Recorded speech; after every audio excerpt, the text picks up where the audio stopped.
Estamos no canal 7 da Via Cabo, da Multi TV, no programa Falando Francamente. Hoje eu estou conversando com Valdemar Soares Filho, que é presidente da Cobra Norte. Eu errei da outra vez. É a Cooperativa Brasileira dos Caminhoneiros do Norte e Noroeste do Estado do Rio de Janeiro. Ô Valdemar, eu ainda quero continuar nesse assunto de caminhão e do seu início, porque eu acho que é uma profissão muito sofrida, na minha ótica. Pelo fato da gente... Porque eu, por exemplo, eu já gostei muito mais de viajar do que hoje em dia. Mas uma coisa é você botar uma mala, viajar com um dia de voltar, né? E tudo. Outra coisa é você viajar por profissão. Eu, particularmente, acho isso. É diferente, sim. Bem diferente. Não é? Então, quer dizer, nós não vamos ficar a vida toda aqui na sua história, dessa história do caminhão, mas eu queria saber como é que foi esse começo. Porque aí você, quando faz assim, você às vezes não pode comemorar o aniversário de um filho. Você não pode, você não tem, às vezes, um Natal, não chega a tempo de um Natal. Já me privei de vários Natais. É isso, como é que foi esse começo? Aí você começou com um caminhão? Você começou com o caminhão do seu pai? Como é que foi isso? Mas olha só, eu já fui um empreendedor desde criança. Eu sou um empreendedor nato desde criança. Eu, com 8 anos, eu saí vendendo picolé. Meu primeiro relógio eu comprei vendendo picolé, aos 8, 9 anos de idade. Não é profissional. E minha mãe ficava maluca comigo, porque ela não queria que eu fizesse isso, mas eu dava um jeitinho, eu lá pegava a caixinha de picolé e ia embora. Andava 6 quilômetros para ir na fábrica Florida, lá em Italva, para ir vender picolé. E ela ficava maluca com isso. Mas aí, o tempo vai andando, né, e a gente vai se aprimorando. Andei também em alguma época, lá na década de 70, fui para o Rio de Janeiro a tentar a vida por lá, porque o negócio do meu pai aqui não ia muito bem. E aí eu resolvi partir para casa da minha avó lá em Caxias, e lá eu fiquei 3 anos trabalhando lá em tudo que tinha pela frente. E aquela época já era difícil lá no Rio de Janeiro, não era fácil. Não. Ainda mais Caxias. Aí em Caxias, inclusive, existia uma onda, uma mortandade de pessoas. Tempo de Tenório, Cavalcante. Uma coisa horrível. Pessoas mortas. Você estava lá no tempo de Tenório? Esse período que você estava lá era Tenório e Cavalcante, né? Isso da década de 70, 74. Logo depois da Revolução, né? Em 77 eu vou retornar. Tenório Cavalcante, para o telespectador se localizar, era o homem da capa preta. E era tido como um grande matador que morava em Caxias. Tudo ali, né? É um absurdo. E eu retornei de lá, inclusive de bicicleta. A única coisa que eu ganhei lá foi uma bicicleta. É mesmo? Ao longo de 3 anos eu consegui uma bicicleta, uma brasiliana 64, e montei nela e vim embora. Mas deixei tudo para trás, eu não aguentava mais aquilo lá. E aqui eu vim trabalhar na usina Sapucaia, usina Outeiro, naquela época, né? Trabalhei na usina Cambaíba também. E depois... Mas não como caminhoneiro, não. Não como caminhoneiro. Funcionário lá, trabalhando por qualquer razão. E aí, como é que aconteceu essa história do caminhão? Eu montei uma mercearia aqui em 1978, por aí. Trabalhei até 84 com ela e desfiz da mercearia, apanhando com dinheiro o primeiro caminhão, um Chevrolet D40, né? 74. Caminhãozinho caçamba. Fui trabalhar lá em Buena. São Francisco lá, lá no canto. Naquela monazítica. Sim.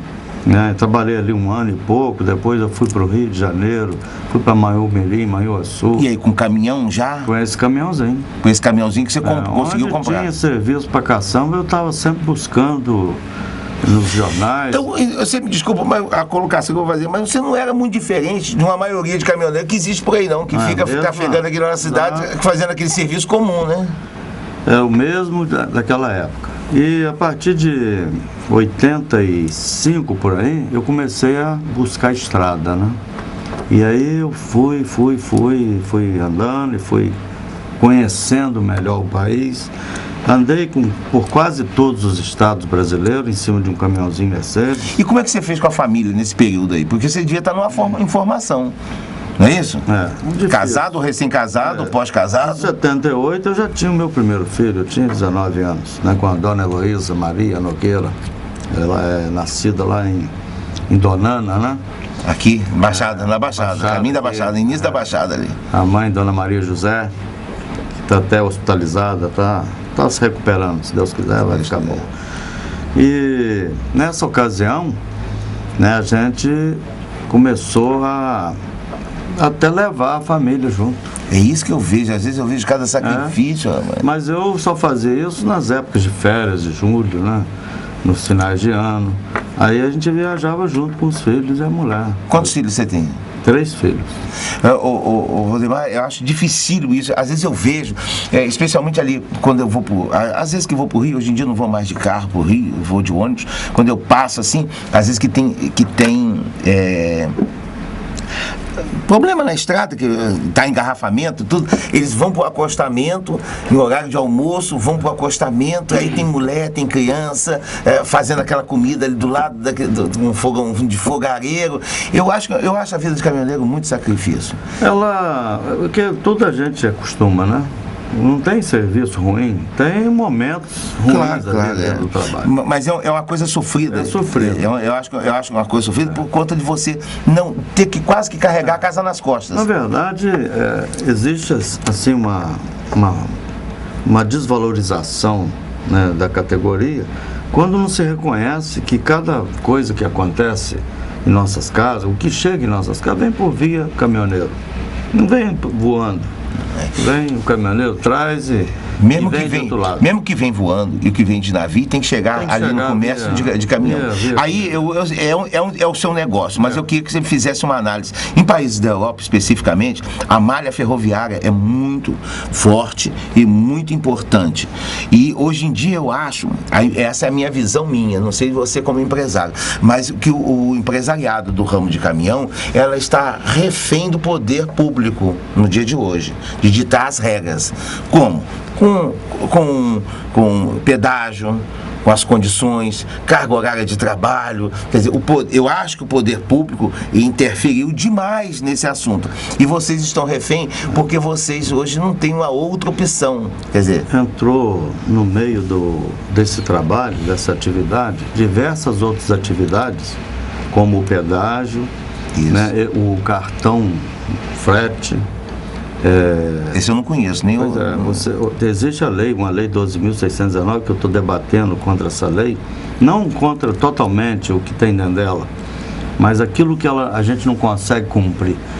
Por exemplo, pontos de apoio, né? Você paga um pedágio absurdo e não tem onde, por exemplo, descansar. Sim, tem segurança. Tem segurança, não tem nada, você paga por isso. Você paga o IPVA, que já é a lei. Já é lei de você pagar. Aí surgiu o pedágio, você continua pagando, que é um outro tributo. Na minha ignorância, é bitributação. É outro tributo que você está pagando. E pagando por aquilo que você já pagou com o IPVA. E contra isso, você deveria ter o quê? Os pontos de apoio. E não tem. Você tem parcerias de posto de combustível pela estrada fora aí do Brasil inteiro, onde, em muitos casos, o dono do posto fecha o posto, para que não entre mais ninguém, senão ninguém pode abastecer no posto dele, né, de tão lotado que está. Então, que deu o apoio? Que tanto dinheiro se paga, porque um automóvel, ele paga por um eixo, e o caminhão não paga por quantos eixos estiver rodando. Até os eixos suspensos, quando você está rodando vazio, você tem que pagar. O eixo que você fala são as rodas, né? As rodas. A quantidade de rodas que fica ali. Na verdade, então, você tem que pagar. Então, todos esses tributos, né, são bitributados diversas vezes, não é só uma não. E essa reivindicação, como é que fica isso? É por isso que você montou a cooperativa? Bom, a cooperativa surgiu, não foi nem por isso não. Tem 15 anos, nessa época se ouvia falar em pedágio muito raramente. Mas a cooperativa surgiu de uma greve. A usina Sapucaia, né, ela nessa ocasião fazia transporte de açúcar saindo de Campos para Porto de Vitória e para ser exportado para o mundo afora. E eu fazia parte desse trabalho nessa ocasião, né, convidado por uma empresa que fazia lá o trabalho. E aí a empresa endureceu lá com os caminhoneiros, não queria pagar o que era bom, que era devido, todo mundo reuniu, parou o serviço. E eu enxerguei ali a oportunidade dos caminhoneiros que se organizar, né? Se organizar e a gente montar e fundar uma cooperativa com 145 cooperados naquela ocasião. E não naquele ano, mas no ano seguinte nós já começamos a trabalhar com a cooperativa e apoiado pela própria usina do Dr. Fernando Brito nessa ocasião. E durante 10 anos, até que a usina desse a falência, a gente trabalhou lá. Né? Mas surgiu daí, de uma greve. Entendi. De uma necessidade de sobrevivência quase, né? Porque a empresa que estava lá pagava R$19 a tonelada e a gente recebia 9. Sim. Nós, com a cooperativa, nós passamos para R$14 a tonelada. A usina ganhou e o cooperativado também ganhou. Você vai me dar licença, mas a gente estourou esse bloco. Tá. E aí eu vou para o intervalo aqui. Estamos no canal 7 da Via Cabo, na Multi TV, no programa Falando Francamente. Hoje eu estou conversando com o Valdemar Soares Neto, que é o presidente... Soares Filho, desculpa. Que é presidente da Cobra Norte. É a Cobra Norte, falei certo dessa vez? Falou. A Cooperativa dos Transportadores... Brasileira, Cooperativa Brasileira dos Transportadores do Norte, do caminhoneiro do Norte do Estado, do Rio de Janeiro. Nós voltamos já, e eu queria que você desse uma olhada como no apoiador cultural que vem a seguir. Voltamos já.